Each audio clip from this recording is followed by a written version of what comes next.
Isn't that just satisfying? When Eagle One drops a huge payload of managed democracy? Or when she saves our butts with a gun run of freedom? Did we ever show our gratitude? I mean, sure, countless Helldivers get sacrificed every day, but that's not enough for me. That gave me an idea. Why not build a monument of gratefulness? Or just a diorama for a bookshelf? I don't have limitless resources after all, so that's exactly what I did, and here I show you how I did that. Sounds good? Nice, let's get to it then. I already had a basic idea in mind for the diorama. It should mostly be about Eagle One, but I was not sure yet how to set it up properly. One day when I was playing Helldivers 2, I had a flash of inspiration. Did you ever notice that Eagle One always deploys flares after an airstrike? That's basically what I wanted to recreate.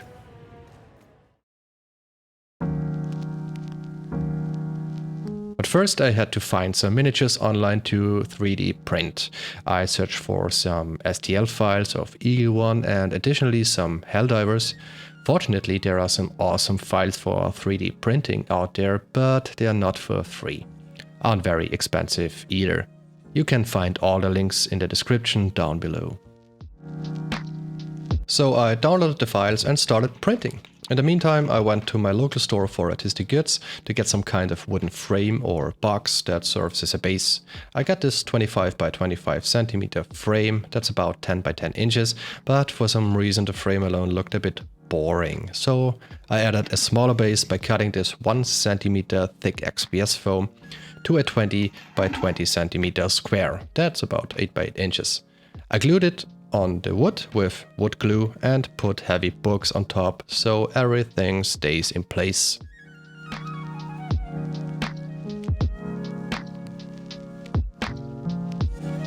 While the glue was drying, I thought about how I could build a circuit with the LEDs, and this is what I came up with. Here we have the power supply with a 9-volt battery. There was a small switch built into it that I didn't need, so I disassembled it. This goes to a 150 ohms resistor, which is connected with the LEDs. These, connected in series, go to the switch and then back to the power supply. Easy, right? The models were done printing and the glue was dry as well. So I started with the terrain. I dry fitted everything to get a basic view of the layout, and then I used 3mm thick cork boards for the bigger rocks. You can get these boards pretty cheap on Amazon. You can even use cork coasters from IKEA, these should also be 3mm thick. I created a plateau where the divers are standing by stacking 3 layers of cork on top of each other. After that, I randomly scattered cork and rock pieces to create a natural environment. In addition, I used some of these battlefield rocks by Army Painter, and I cut a piece of XPS foam into shape to create a tiny hill. Unfortunately, the Helldiver models also had these bases on their feet. Cutting that off was too scary because 3D printed resin is too brittle and cracks easily. So I just cut holes into the cork rocks, where I could hide the bases later. Then I drilled some holes in the wooden base and in the eagle as well.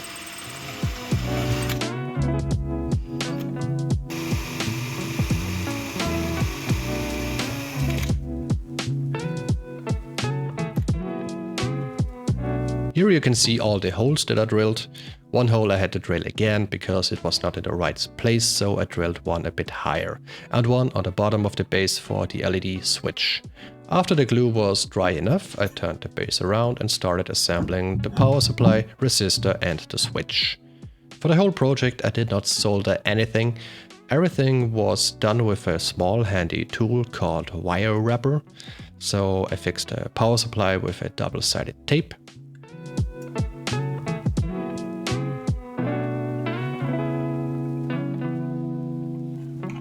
Connected the negative wire of it with the negative of the switch.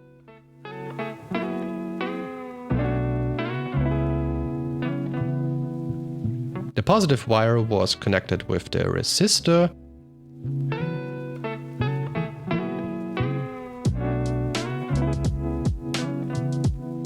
and on the other side of the resistor I connected a loose wire that goes through the hole and will later be connected with the LEDs.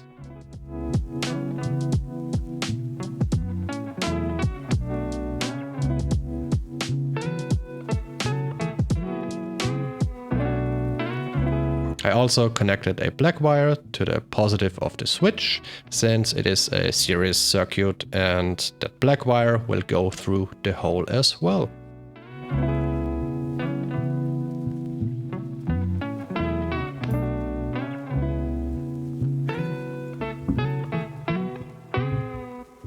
Then I airbrushed all models with a black primer. In the past I always used primer sprays from cans, but I switched to an airbrush because you can apply paint way more precisely and you can use it indoors.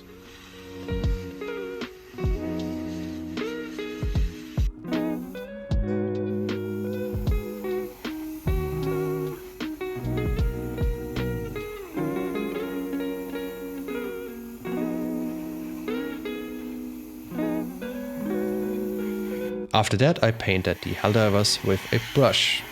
The main color scheme was just black and yellow, so I started with the black armor by combining black, graphite and silver gray from AK Interactive and applied it by dry brushing.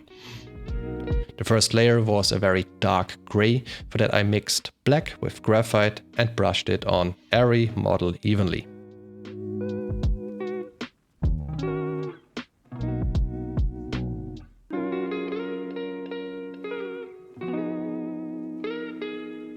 From there I mixed in more and more silver gray for each layer to get some highlights. Black armor or clothes can be pretty hard to paint because you can't really shade it since it is already so dark, and if you add too much highlights the model gets too bright and appears gray or almost white-ish. For the yellow stripes I used the color Deep Yellow, also from AK Interactive. The models had two different kinds of helmets. One was the regular basic helmet with yellow stripes and a blue visor, and the other helmet had a golden or almost bronze top and visor.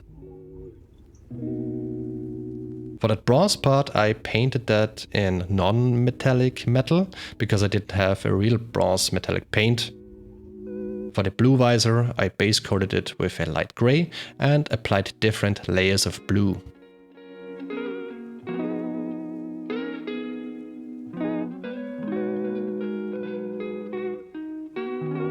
For the final touch, I painted small gray spots on the visor, which should look like reflections. And here are the finished Helldivers.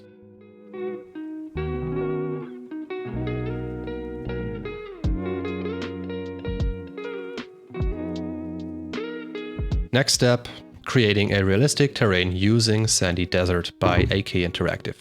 My idea was a red desert terrain, and for the texture, this Diorama Sandy Desert terrain paint was just perfect. It's very thick and has grains of sand in it to create a texture. For applying it, I used a cheaper brush. Don't use new or expensive brushes for things like that.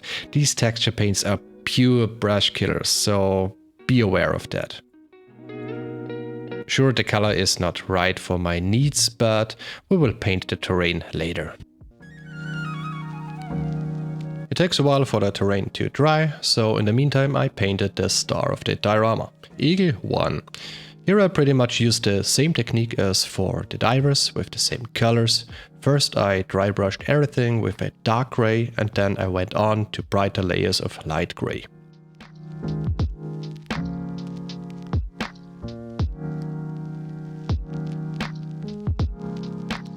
For the details I used the same yellow color as for the Helldivers.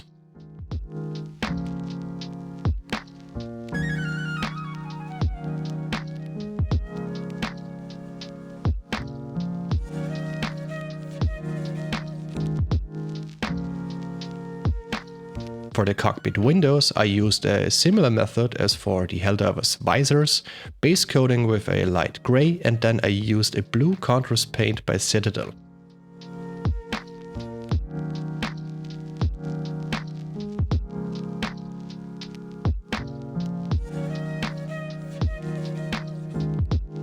To create a even more realistic terrain, I added some terrarium sand. To make it stick, I mixed wood glue with some water, so I could apply it more easily with a brush.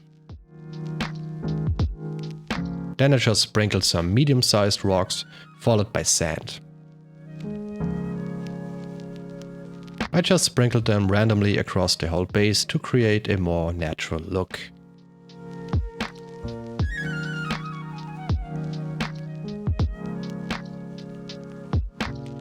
After everything was dry, I wanted to seal the sand by mixing in more water into the wood glue mix, so it is almost like milk.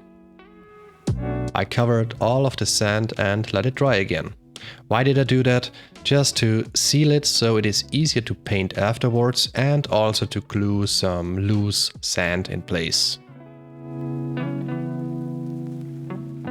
At this point it was time to glue the Helldivers on the base. For that I just used some super glue. Always dry fit it first before you put glue on it. Super glue dries insanely fast and removing the model after is pretty hard.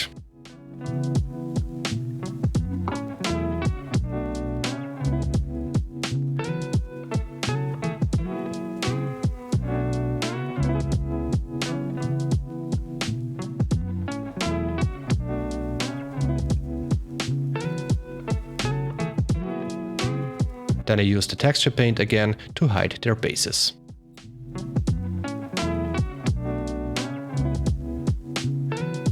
Now to the final paint job, the whole terrain. Like I already mentioned, I wanted a red desert, so I used some burnt sienna craft paint as base coat. Important if you ever want to create dioramas or something similar like that, where you have to paint large pieces of terrain, never use miniature paints from brands like Citadel, Vallejo, AK Interactive or Army Painter. These are just way too expensive for things like that. Only use these paints for small miniatures or tabletop models. Always use craft acrylic paint like this burnt sienna I use here. They are just way cheaper. Now that the whole terrain is base coated, I added some shades with a wash by Vallejo to create darker areas at the rocks and at places where it looked appropriate.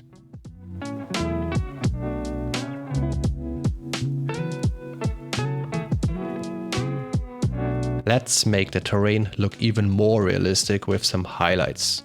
To do that, I mixed a sand color with the burnt sienna to make it brighter, but keep the color still warm. First I started with a 1:1 ratio and applied that layer more generously, so not just the edges of the rocks and stones are highlighted.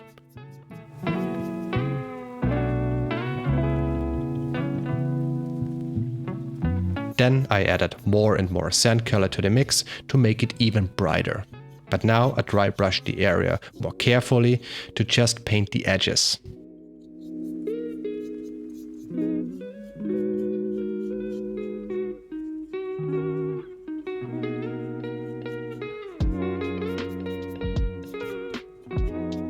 That's it. Here is the terrain with the paint job done.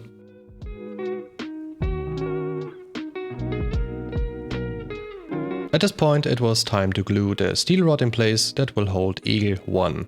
I pulled the wires through the hole first, of course. For that I used a 5mm stainless steel rod that I bought in my local artistic goods store.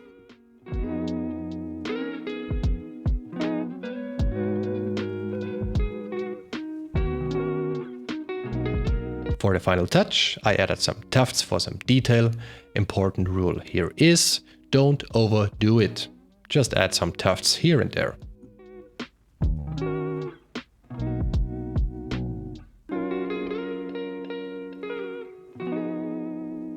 This part was the most annoying one for me, assembling the LEDs.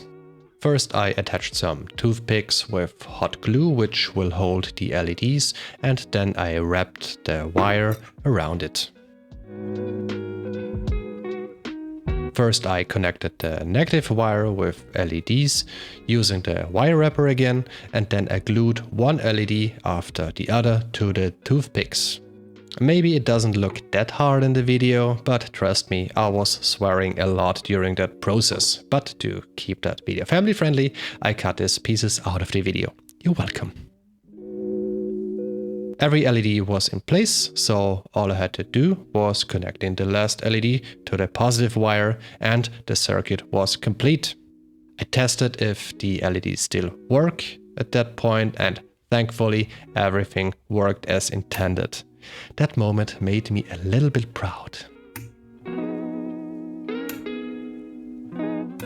I think everybody agrees that the steel rod with the wires look pretty stupid, so we have to hide them. How, you ask? With cotton wool, of course. First I used some cotton padding that you use to stuff pillows or things like that, and it was not a joy to work with, because it was almost too fluffy, if you know what I mean, and I couldn't really form it into the shape that I wanted to. But I finished the process, and after I was done, I hated how it looked. So I removed everything as best I could, bought some cotton wool that you use for makeup in the drugstore, and it was a million times better to work with.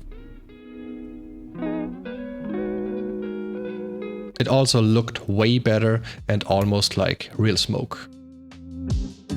To make it a bit more realistic, I airbrushed a tiny bit of grey color on the smoke trail. For that I just mixed a black and a white ink by Liquitex. Here applies the same rule as for the tufts, don't overdo it.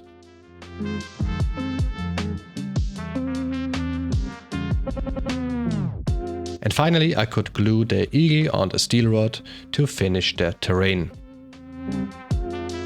This was also a pain in the butt because I used epoxy glue for that and I had to hold the eagle for over half an hour in place with my hand so it didn't fall off.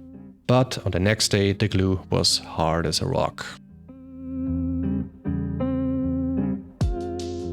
To fully finish the diorama, I painted the wooden frame with a black acrylic primer.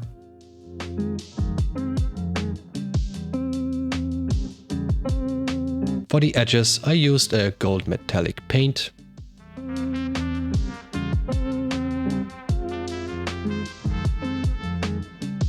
And that's it. The whole diorama is finished. And here are some overly dramatic shots that I can also use for the thumbnail. Enjoy!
The whole project took me about a week to make. A lot of the time you just spend waiting for things to dry and think about the process, what best to do next. But it was so much fun to make this diorama, and this will surely not be the last one that I will make. So yeah, if you want to see me make more things like that, leave me a comment down below, give me a thumbs up and even consider to subscribe. Alright, have a good one. Cheers.